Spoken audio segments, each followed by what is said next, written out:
The top U.S. admiral in the Indo-Pacific region told lawmakers Tuesday that the Chinese military fired multiple carrier-killer missiles into the South China Sea last year to send an unmistakable message about its ability to threaten American aircraft carriers.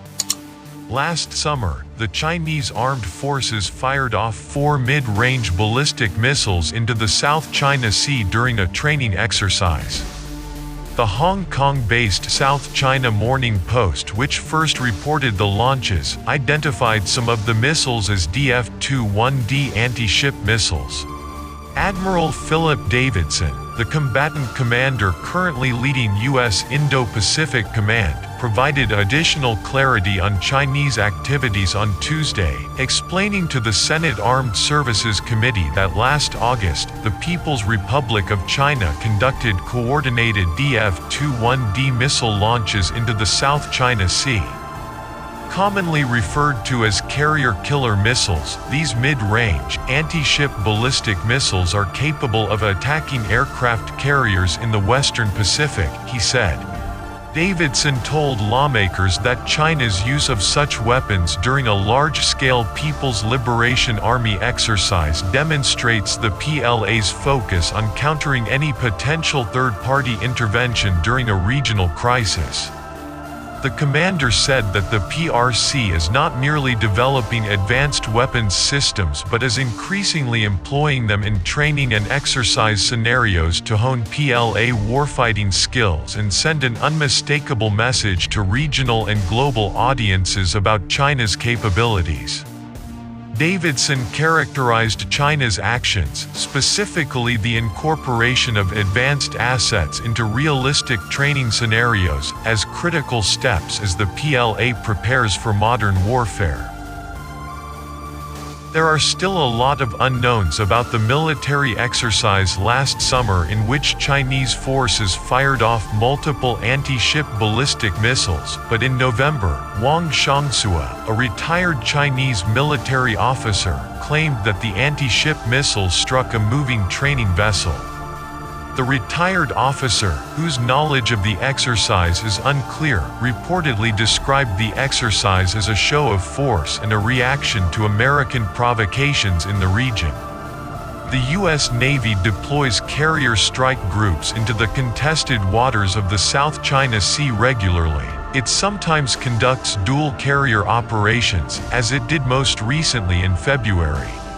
Last July, as the Navy's Ronald Reagan and Nimitz carrier strike groups conducted joint operations in the disputed waterway, China's state-affiliated tabloid Global Times wrote that China has a wide selection of anti-aircraft carrier weapons like DF-21D and DF-26 aircraft carrier-killer missiles. The tabloid, citing unnamed analysts, wrote that the South China Sea is fully within the grasp of the Chinese People's Liberation Army or PLA, and any U.S. aircraft carrier movement in the region is solely at the pleasure of the PLA. The U.S. Navy responded to the Global Times article, writing that the carrier strike groups operating in the international waters of the South China Sea are not intimidated.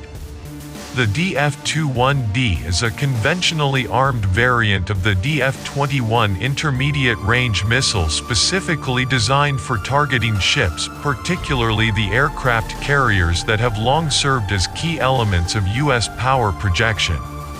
The missiles have an estimated range of around 1,000 miles and are an important part of China's anti-access or area denial strategy. Meanwhile, other sources say that China's military executed a coordinated test launch of its top anti-ship ballistic missile into the South China Sea last August to send an unmistakable message, U.S. Indo-PACOM Commander Admiral Phil Davidson.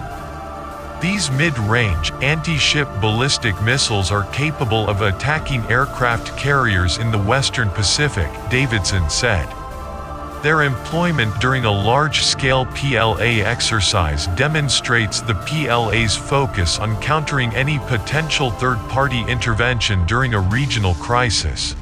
Addressing the Senate Armed Services Committee, Davidson signaled that the use of the missile, even if in a drill, was a turning point for the People's Liberation Army.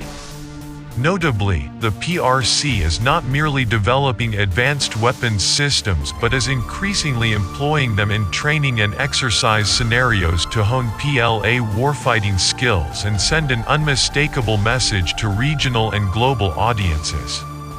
The DF-21D is central to China's strategy of deterring any military action off its eastern coast by threatening to destroy the major sources of U.S. power projection in the region, its carrier battle groups.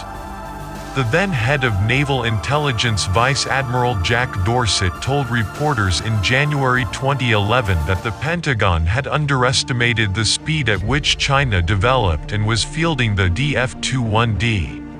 The missiles are designed for launch to a general location, where the guidance systems take over and spot carriers for attack with warheads intended to destroy the aircraft on decks, airplane launching gear and control towers. The Pentagon has said they have a range greater than 1,500 kilometers or 930 miles. Reviewing developments in the contested South China Sea, Davidson said Beijing continues to militarize the region, deploying new equipment to its artificial outposts in 2020 and using forward airfields to support a growing level of military operations by heavy transport, intelligence, and anti-submarine aircraft. China's military also conducts large-scale exercises in the region with an emphasis on amphibious landing, joint fires, and maritime strike scenarios as ships and aircraft maintain a consistent South China Sea presence. They are augmented by an armada of China Coast Guard ships, fishing boats, and other paramilitary forces that serve as force multipliers, Davidson added.